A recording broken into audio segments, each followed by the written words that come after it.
Okay, now I'm going to go into detailing every last thing and secret that I can get my hands on. Strap in, folks, this video is going to be shorter and much more fast-paced. Consider this your big convoluted Kojima info dump right at the end of the game before the credits roll. The characters of Metal Gear Solid have always been the series highlight, especially since Metal Gear Solid showcased its cast of bosses that each had their own story and motivation. Each of these characters have had a lot of thought put into their making, and I think there are many connections you can draw from characters in chronologically adjacent games because of similarities between the roles these characters are playing from operation to operation. To borrow an idea from Death Stranding, if these characters' identities are just their ha, then perhaps their ka is what we need to trace. Like actors putting on and taking off costumes throughout a stage play, these characters swap their identities but retain a core persona which can be tracked. With the idea that a character is just a role in mind, I'm going to go through each scenario one at a time and list the identities used and tie them to their adjacent roles in sequence until we arrive at a complete picture of who all is playing who. Since the original 2 Metal Gear games were maybe made before this idea was born, I'm going to exclude those games and just focus on the Solid series made after '98. I'll start with the early chronology and proceed as the game's timeline goes. The first set of identity swaps happens between Snake Eater and Portable Ops. Naked Snake is still Naked Snake at San Jeronimo, but at least 3 characters are here from Snake Eater under a different identity. Zero is now Gene, a version of the Cypher leader in the role of Big Boss without the title, but notice his father Trenchcoat. Cunningham is the new identity for Sigint, a US Army signals officer. Paramedic shows back up in her old persona, as does Sokolov, and Ocelot is still himself too. We also have Colonel Skoronsky, who seems to be a reference to the role played by Colonel Volgin. I doubt he's literally Volgin in this case, due to the powers we see the Man on Fire having in the Phantom Pain compared with the complete lack of powers Skoronsky seems to have, and because of how Volgin would probably react upon seeing Snake again compared to how Skoronsky acts. And then we have the first appearance of Roy Campbell and Null, who I'll get to shortly. Python also makes an appearance as a new character, but in the tradition of the Cobras, his first appearance is also his identity's last one. The last character I haven't mentioned in Portable Ops is a little more complicated. Ursula and Elisa are 2 characters in one person from the way I see things. The Ursula side of her is Eva. Her character has the Zero Shift ability in the game, and this would make sense if Eva is the daughter of Zero. And Elisa's psychokinetic powers could be explained by Eva also having the Sorrows and Volgin's DNAs added to hers after Snake Eater. After their deaths, each would have had the DNA of the other, but would have become different people due to the mimetic differences in their death from each personality's perspective. Elisa became Paz, and Ursula became Cecile. They were probably first combined, if I had to guess, when Eva ate that white snake that came from the scar on Joy's body after her death.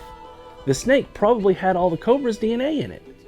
Paz is the reborn form of Joy, and in a way it's like Ursula and Eva as Paz's mother, with Elisa being the in-between stage of that process. Joy is reborn as an avatar of peace due to the emotions she felt at the end of her tenure as the boss after Snake Eater, likely going back to a dream she had herself as the Mercury Woman in the 50s, which also lines up with Paz's supposed age. In a mythological sense, Joy was like the divine feminine principle incarnate which existed before creation and created space for the world to exist in. Eva was the first woman born into this space, created by this principle, and so in order for this divine feminine entity to exist in this world, she kind of has to literally be born through that first woman. This also explains why Paz has more in her DNA than just the Joy. She is representative of all the Cobras, so she has all of their genetics in her own makeup. Consider the Cobras as kind of an analog to ancient gods that existed before creation, and Snake Eater was the creation event that caused all of these ancient gods to pass into different forms so that the world we know and live in could exist. This kind of formulation isn't far off from a lot of creation myths. Portable Ops' cast of characters can be traced one by one to the cast of Peacewalker. Naked Snake is once again Snake, but Null has taken on the persona of Medic, which is represented by Player 2 in Peacewalker's co-op campaign. Elisa and Ursula had been split after their death in Portable Ops, and the Elisa side of her has now become Paz, while the Ursula side has become Cecile Caminandes. Zero has moved on from his version of the big boss role as Gene to his version of Skullface, Hot Coldman. Ocelot takes cover as Galvez and Zadornov, and Paramedic becomes Dr. Strangelove, while Sokolov becomes Huey Emmerich. Now does their interest in each other make sense? The two engineers? This also explains how Strangelove was able to make a working AI. She's a master of human psychology and medicine, thus she'd be the most capable at producing an artificial version of a human, while Sokolov, being the master of machines, is only really good for making the robot bodies. On the subject of Kazuhiro Miller, things get a little tricky. His voice actor, Robin Atkin Downes, voices a character in Portable Ops named Jonathan, who's said to be Johnny Sasaki's father. Given what I've revealed about Sasaki here, though, that now makes less sense. The character of Roy Campbell appears in Portable Ops, but then inexplicably goes off the radar after this scenario and is nowhere to be found at the start of Peacewalker, while Kaz has appeared out of nowhere after not being in Portable Ops at all. It's likely to me that Roy Campbell is actually Kazuhiro Miller, and that Miller is just another false identity created by Cypher, just like Huey Emmerich and the others introduced in Peacewalker. So then we have Ground Zeroes. Skullface appears after Naked Snake has taken on the role of Big Boss at the end of Peacewalker, and then left that for his mutiny. So Medic, who is Fox, takes over the role of Snake for this scenario in Ground Zeroes. Do you see the pattern? After a character plays the Big Boss role, their next assignment is always to play the Skullface role. Gene became Hawk Coleman, Naked Snake became Big Boss, and then became Skullface via the recontextualization, and once he was stopped by Null, Null took on the role of Big Boss, and then summarily became Skullface to his own genetic copy's Big Boss. After the transformation at Ground Zeroes, Chico becomes Venom's Snake for the Phantom Pain. Snake becomes Ishmael and then Skullface. Ocelot is Ocelot once more after his stint as Galvez. Paz has become Quiet, and Zero has now assumed the created identity of Huey Emmerich, after also being the doctor who wakes up V at Dekelia. And then Kaz, Code Talker, Tretage, and Eli are all making their first appearances chronologically, all creations out of the Les Enfants Terribles project. That successful cloning in 1972 that created Solid and Liquid and Solidus was only the beginning, and the project didn't shut down until 1976, after Ground Zeroes. So it's likely the methods and knowledge gained from creating Venom were similarly applied to create the other Foxhound members, and probably this was done under the authority of Big Boss before Fox could stop him during the mutiny. And the people behind that Super Soldier project were almost certainly Peacewalker, Strangelove, and Huey, Paramedic, and Sokolov. This explains Dr. Clark's death and Sokolov's subsequent sidelining in the rest of the games. It's likely that these two had worked with the original Big Boss to make these other super soldiers without Zero's knowledge or say-so. We're told in Metal Gear Solid that Gray Fox went berserk and killed Dr. Clark, and to corroborate that, Huey in the Phantom Pain tells us that Skullface and Strangelove got in a fight, and that was how she ended up locked in the AI pod. It's possible that all this happened before the original Big Boss was stopped by Null after the Ground Zeroes incident, as part of the redacted struggle that takes place sometime between 75 and 86. When Code Talker tells us during Quiet's interrogation that he was the only one who could use parasite technology until he stole it from him, it's obviously a lie on the surface. Code Talker was a creation of this technology, not the creator of it. He says this while sitting in a blue wheelchair, which in my mind is linked to Zero, given all the times we hear and see him in a wheelchair and how Huey needs external aid for his legs. That blue wheelchair appears in several other locations relevant to the parasites, like Dekelia and Paz's hallucinated room. So Code Talker's words here are probably Zero's, indicating that at first only Zero had the ability to make these super soldiers, until Naked Snake as Skullface stole it from him during the mutiny, and used the technology with the help of Paramedic and Sokolov to create Foxhound, starting with Chico and Paz being blown up by his second bomb. At the same time, the cover of Naomi Hunter was born for Amanda Libre as the sibling identity of Frank, which was given to the elder Fox already, and for Chico, who was now becoming Grey Fox. With the void left after Paramedic's betrayal, Amanda was a shoo-in for this role. Her blood ties to Fox would ensure that she would only do what was in his best interest, as a good doctor really should for their patients, and as Strangelove and Huey almost certainly didn't do for their patients. Naomi is probably that first dark-haired nurse that Venom sees as he awakens. I think that blonde one might be Eva. Dr. Madnar is the bionics expert Venom rescues in the Phantom Pain during Over the Fence, and that's Sokolov's new identity. That would explain how Ocelot got a bionic arm all the way back in the 70s, and then how he ends up captured in sort of a side character if he had participated in the mutiny led by Naked Snake against Zero. Paramedic and Sokolov are spoken of symbolically in the mission Close Contact when Venom has to rescue a male and female pair of medical engineers who were assisting Skullface in his experiments. And this lays open another big twist. Hal Emmerich is probably the child of Sokolov and Paramedic. That would explain his technical genius, no? The cursed family? How Hal was used in developing Rex's cockpit? Hal's birth probably was not some dark experiment since it appears he was born during MSF's existence, but it's likely the testing in Rex's cockpit happened during the mutiny. So now on to Shadow Moses properly. Venom Snake has now become Johnny Sasaki. Skullface, Old Fox, becomes the cyborg ninja. Ocelot is once more Ocelot. Kaz is now Decoy Octopus, who is posing as Donald Anderson, the not yet deceased Sigint. Anderson is definitely still around at the end of the chronology, but I'll get around to it when it's time. Quiet has now become Sniper Wolf, and Code Talker is Vulcan Raven. Tretage is now going by Psycho Mantis, and Eli has finally gotten people to stop calling him by that name, and he's just Liquid Snake now. But wouldn't it be hilarious if Solid Snake called him Eli? Now, behind the scenes, Colonel Campbell is Zero. Meryl is definitely Eva, and that explains Campbell's relationship to Meryl. They are father and daughter. Meryl's role at Shadow Moses is the mother-to-be, what with all the emphasis on her hips and whatnot. And that continues on to her next role, which is the mother, Olga Gorlukovich, while Zero continues on to become Sergei Gorlukovich, her father and grandfather-to-be. So if Olga is the mother, and she got pregnant as Meryl, well then this begs the question, who boinked Meryl? Well, I have an idea.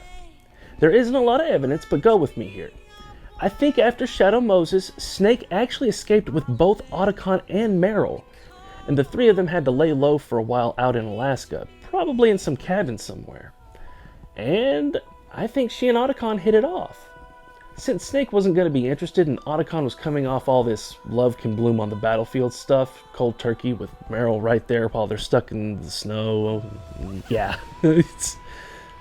This is further corroborated if you consider Sokolov married Eva after Strangelove's death, and this would explain the whole Otacon had sex with his stepmother story we're told.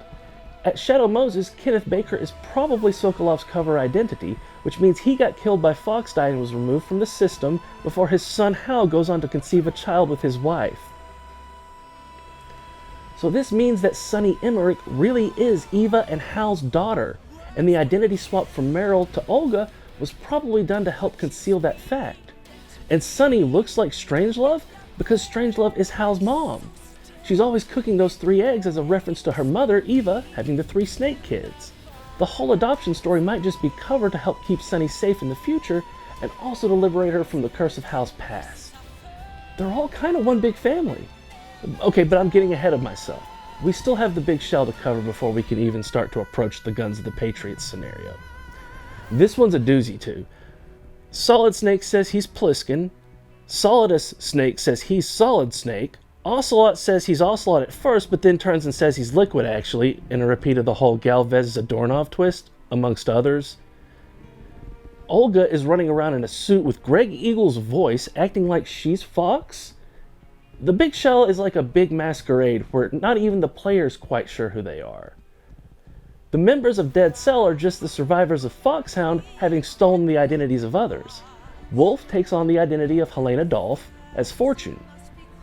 Psycho Mantis plays a convincing doppelganger of Vamp using his psychokinetic powers as a way of emulating the real Vamp.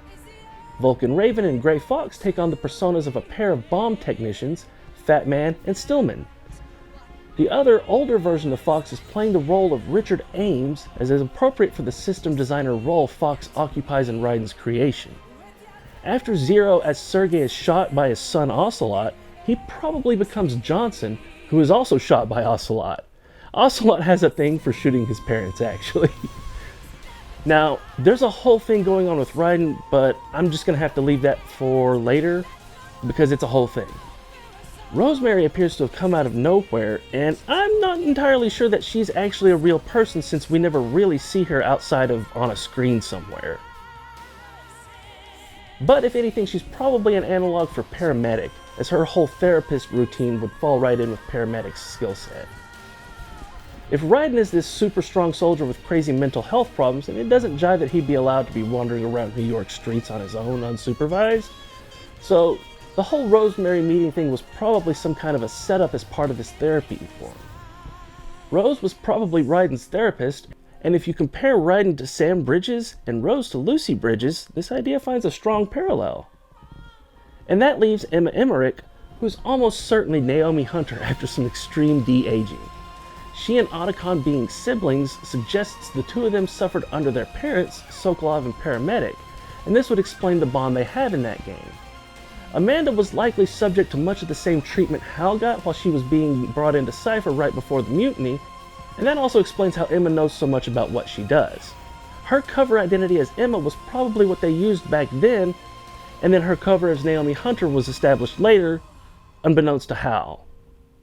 Emma's death in Metal Gear Solid 2 might even be viewed as a punishment for Naomi's unilateral actions with Foxdie having been used for revenge for what had been done to her and Chico, and all that would explain why that whole scenario plays out the way it does with Vamp. I haven't explained yet what's going on with Sigint, Vamp, and some of the others that aren't showing up in every operation. Well, in Metal Gear Solid's opening, while you're still inside the submarine, you can see that there's an officer in the sub's ops area with the same character model as Donald Anderson for the face, but he's wearing a Navy uniform. I think this is the real Sigint, and I think he was always there working behind the scenes for Zero, along with Naomi, Paramedic, and Vamp as his own little personal Black Book unit. I think eventually Ocelot took control of this unit right before the Guns of the Patriots scenario. The real Vamp was probably made using at least Volgan's and Joy's parasites, making him a nigh unstoppable killing machine, and probably very useful to Zero as a kind of ace in the hole. With the links to coldness, Vamp is like a newer version of Python, who himself was used as a Black Ops assassin for Fox. I think that explains Naomi and Black's relationship to Vamp in Metal Gear Solid 4. So then in Guns of the Patriot, Fortune becomes Meryl. Stillman, the younger Fox who began as Chico, becomes Sasaki again, or Akiba. Fat Man becomes Jonathan, and the fake Vamp becomes Ed. It's like kind of a Pinocchio thing going on with all four, as they've all shed their supernatural abilities that made them less human. Campbell is probably being played by Zero again, as he would be the only appropriate person to be a father to Meryl at that point, and possibly provide some perspective on why he's with Rose during this scenario. Drebin is the real Sigint, since he's the tech genius who can navigate SOP as if he designed it. The Vamp that appears in 4 is the real Vamp, and this is his first and last appearance, just like all the old Cobras and Python. Olga didn't die a true death at the hands of Solidus, and so she lives on to become Big Mama for this scenario. Solid Snake is now Old Snake, Otacon is Otacon, and Rosemary is still Rosemary. I want to stop and note something about Rosemary, Paramedic, Zero, and Campbell here. Notice how most of the contact we have with Rosemary and Campbell during Metal Gear Solid 4 is via wireless communications on some kind of a screen. We only see the real Campbell at the very end of the wedding. Now, since I think that the real Campbell is Zero, it's likely that this other Campbell is an AI that's actually a proxy for the real Zero. And thus this Rosemary is probably not a real person since we never see her at all. I think the real Paramedic became Mei Ling. Mei Ling was the one who did all of the biotechnical magic that Paramedic usually is able to do in the past games. And if you think about how all of the times Mei Ling gives you all the little helpful quips just like Paramedic used to do, I think it's pretty obvious they act like they're at least the same person symbolically, if not literally. So the Mei Ling and Campbell at the wedding at the end are probably the real versions of them, and the Rosemary and the Campbell that we've been communicating with on digital communications are probably Zero's AI and Paramedic's AI doubles. Naomi in Guns of the Patriots is also probably still Amanda, given her relationship with Vamp and everyone and what all I just explained. Her reaction to Old Snake's condition might be considered a nod to Paramedic's reaction to discovering what she had done to Chico once she was confronted with the future version of the boy she had allowed experiments on. You can also draw a nearly straight line between the 4 female Skull Snipers in the Phantom Pain and the 4 B&B Corps members and the other Skull Soldiers and the Frog Soldiers. So then that explains why Sasaki and Meryl are getting married. Chico is marrying Paz after falling in love with her on MSF's base all those years ago. The line, "When the time comes, I'll pull the trigger," is actually a reference to when Johnny asks Meryl to marry him. This guy took a while to work up the nerve. I mean, planning your perfect wedding is great and all, but 27 years is a long time. And finally, this leaves the question of who was that big boss at the end? And it appears the only person left is the Elder Grey Fox, since it's probably Solidus's body that was burned in the Volta. And since Fox was the last living legitimate holder of the title Big Boss, it makes sense that he was the one talking to Old Snake there at the graveyard. Fox was always there in every mission alongside Snake, secretly helping him without his knowledge every step along the way, after having lived through an earlier version of this timeline as a younger version of himself, and time traveling back to recreate and recontextualize his own history as he mentors the legendary Solid Snake through trials and tribulations. Wouldn't that put his ending speech in a whole new light? And since we already know Fox is immune to Fox Die... Okay, well that's it. That's all I've got for now. There are definitely more questions and mysteries that I haven't approached or uncovered here, and I don't intend this video to be the last one I make on the subject of Metal Gear. I didn't even really go into the demon appearance beyond the superego stuff. I only touched on the biblical parallels. There are other references that explain more hidden details in this series, like the TV show X-Files. There's still the question of the Rising timeline and how it differs from the Solid timeline. And there's also this question of what happened to the original Big Boss. There's plenty of work left to be done unraveling the weave of mysteries that makes Metal Gear the wellspring of fun that it's been for me. And hopefully with these videos I've helped you find a new source of excitement with these games. Peace out.